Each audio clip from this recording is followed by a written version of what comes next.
Hello दोस्तों। आज start करते हैं एकदम ज़ीरो से। अगर आप प्रोग्रामिंग में बिल्कुल नए हैं, अभी तक आपने कभी कोड ना देखा है ना कभी लिखा है, तो ये वीडियो आप ही के लिए है। जहाँ पर हम लोग एकदम बिल्कुल बेसिक से सिंटेक्स समझेंगे। डार्ट में कैसे क्या सिंटेक्स होता है या फिर किसी भी प्रोग्रामिंग लैंग्वेज का कैसा सिंटेक्स होता है वो मैं आपको एक्सप्लेन करूँगा। और हम लोग धीरे से एक कोड भी लिखेंगे। तो यहाँ पर आपके सामने दिख रहा होगा वॉइड मेन। अब ये क्या है? तो ये डार्ट का एक एंट्री पॉइंट है। जब भी डार्ट प्रोग्राम रन होगा तो ये वाला फंक्शन वो ढूंढेगा। अगर उसको ये वाला फंक्शन नहीं मिलता तो वो रन ही नहीं होगा। जब उसको ये वाला फंक्शन मिल जाता है तो वो यहाँ से हमारा कोड चलाना स्टार्ट करेगा। और अगर बात करें हम लोग ये मेन की, तो ये मेन काफ़ी कॉमन है। ना ही सिर्फ डार्ट में बल्कि बाकी लैंग्वेजेस वगैरह में सभी में ये स्टार्टिंग पॉइंट मेन ही होता है।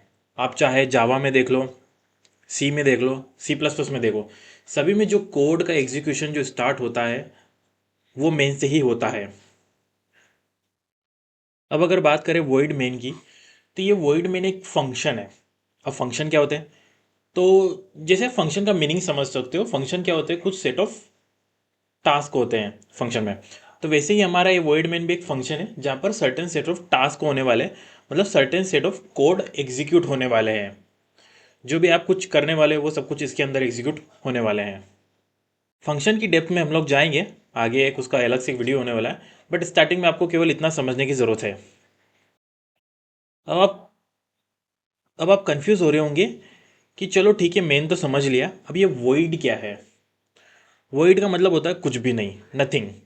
अगर आप प्रोग्रामिंग लैंग्वेज में समझो तो वॉइड मतलब कुछ भी नहीं। ये कुछ भी नहीं है, कुछ भी लाइक नथिंग, कोई भी वैल्यू नहीं है।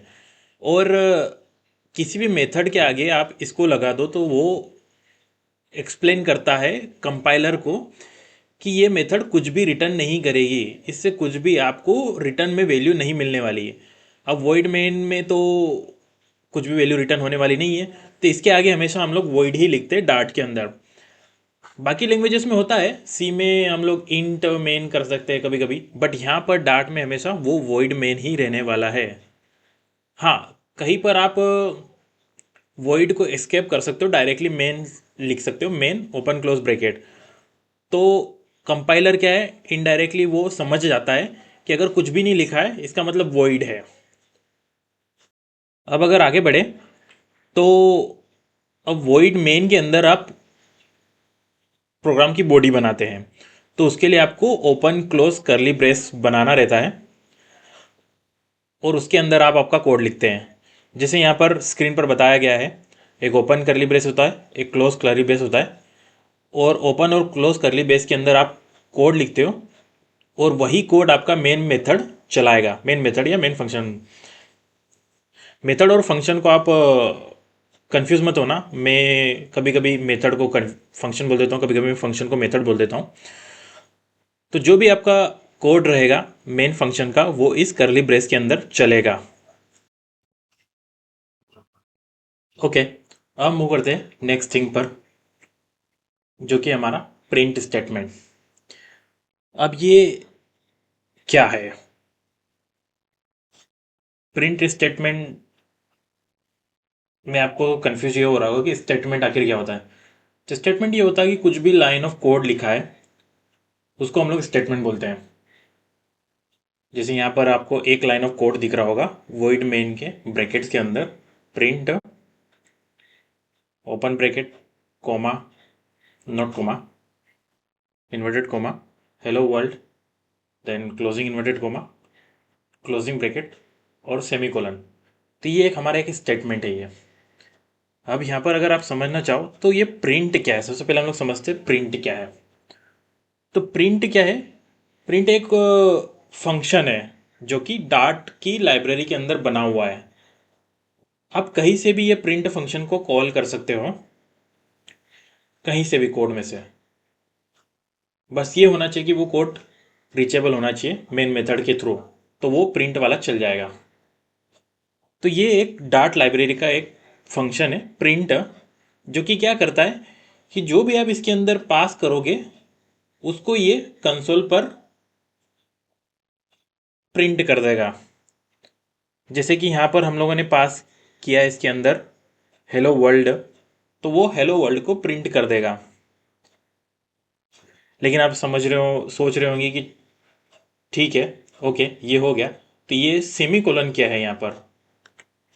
तो किसी भी तरह का स्टेटमेंट लिखो आप डार्ट के अंदर, हर एक का जो एंडिंग होता है वो होता है सेमी कोलन से।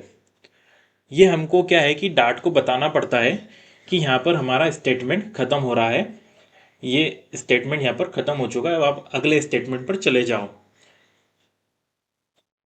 ठीक है। तो क्या होता है कि बहुत सी जगह आप क्या बहुत कॉम्प्लेक्स स्टेटमेंट लिखते हो और वो चाहते हो कि आपका एक बार में वो पूरा स्टेटमेंट एग्जीक्यूट करे कंपाइलर। अब आपका स्टेटमेंट क्या हो सकता है कि मल्टीपल लाइन में चले जाए, इसलिए सेमीकोलन काफ़ी हेल्पफुल हो जाता है। मल्टीपल लाइन ऑफ स्टेटमेंट को एक single multiple line of statement को एक सिंगल ब्लॉक ऑफ कोड समझ करके उसको एग्जीक्यूट करे, इसलिए सेमीकोलन का इंपॉर्टेंस थोड़ा बढ़ जाता है। जावा में भी सेमीकोलन होता ही है, और सी में भी सेमीकोलन होता है।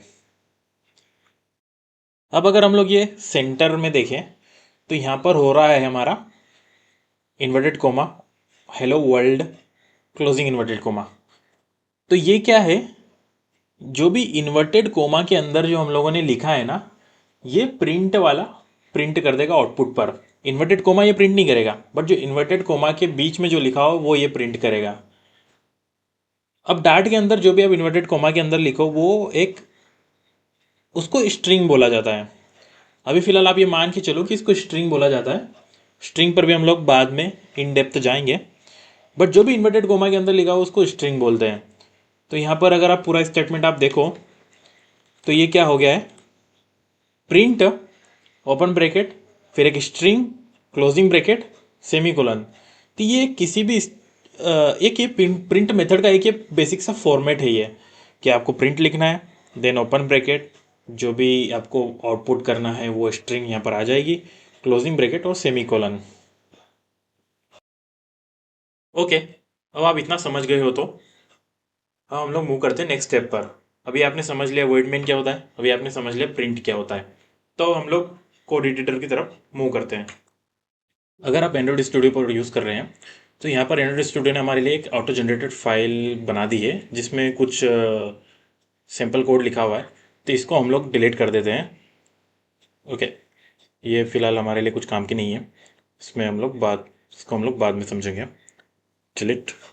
ओके, और हम लोग न्यू फाइल क्रिएट कर लेते हैं। यहाँ से नहीं, हम लोग यहाँ पर फोल्डर पर राइट क्लिक करेंगे, यहाँ पर हम लोग फाइल का नाम दे देंगे एपिसोड 2 एपिसोड 2 दे देंगे इसका नाम। ओके, और जो भी मैं हर एक एपिसोड में फाइल बना रहा हूँ उसको आप मेरे गिटहब पर फाइंड आउट कर सकते हैं। हर एक एपिसोड का एक कमिट होगा, और उस कमिट का नाम भी एपिसोड के नाम जैसा ही होगा, और साथ में आपको डिस्क्रिप्शन में उसका लिंक मिल जाएगा। तो अभी हम लोगों ने एपिसोड 2 की फाइल बना ली है, और साथ में यहाँ पर ये रन कॉन्फ़िगरेशन में थोड़ा इशू कर रहा है, तो अभी हम लोग इस रन कॉन्फ़िगरेशन को डिलीट कर देते हैं। अभी आपको इसको समझने की ज़रूरत नहीं है, जस्ट हम लोग इसको डिलीट कर देते हैं। ठीक है। अब जैसे हम लोगों ने अंडरस्टैंड किया था, हम लोग क्या करेंगे, यहाँ पर वॉइड मेन बना लेंगे।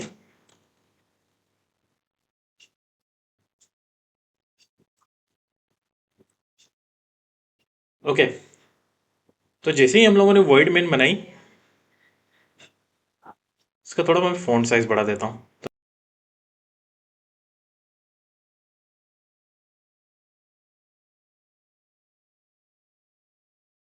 ओके, ठीक है, अब ये काफ़ी हो गया है।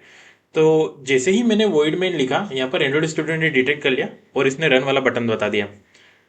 वैसे ही VS कोड में भी अगर आपने वॉइड मेन लिखा होगा तो ऊपर यहाँ पर उसने रन वाला ऑप्शन दे दिया होगा कहीं ना कहीं। तो हम लोग इसको प्ले करने की कोशिश करते हैं, यहाँ पर हम लोग रन करेंगे, और ये हमारा आ गया। अभी इसने कुछ भी आउटपुट नहीं दिया, यहाँ पर कुछ भी आउटपुट नहीं है, और यहाँ पर लिखना है इसने फिनिश्ड विथ एग्जिट कोड 0। अब जहाँ पर भी एग्जिट कोड 0 आ जाए उसका मतलब ये है कि सब कुछ सही साथ चला है। ओके, तो हम लोग मेन के अंदर लिखते हैं प्रिंट।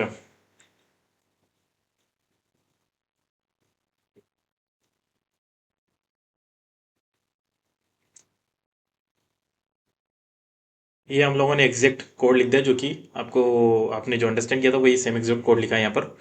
हम लोग इसको रन करते हैं तो ये हमारा आ गया हेलो वर्ल्ड आउटपुट पर।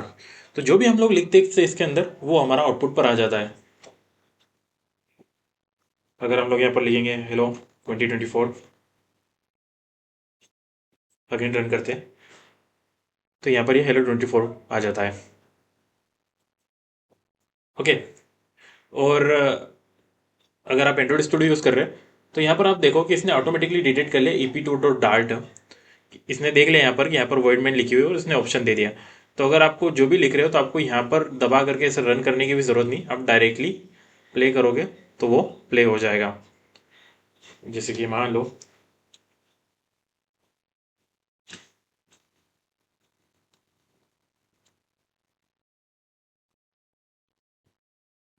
और ये मैंने प्ले किया तो ऑटोमेटिकली हो गया।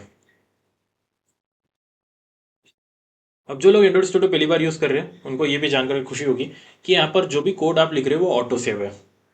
आपको सेव करने की ज़रूरत नहीं, वो ऑटोमेटिकली सेव हो जाता है। तो यही है हमारे आज की वीडियो में। धन्यवाद यहाँ तक बने रहने के लिए। सब्सक्राइब करें, शेयर करें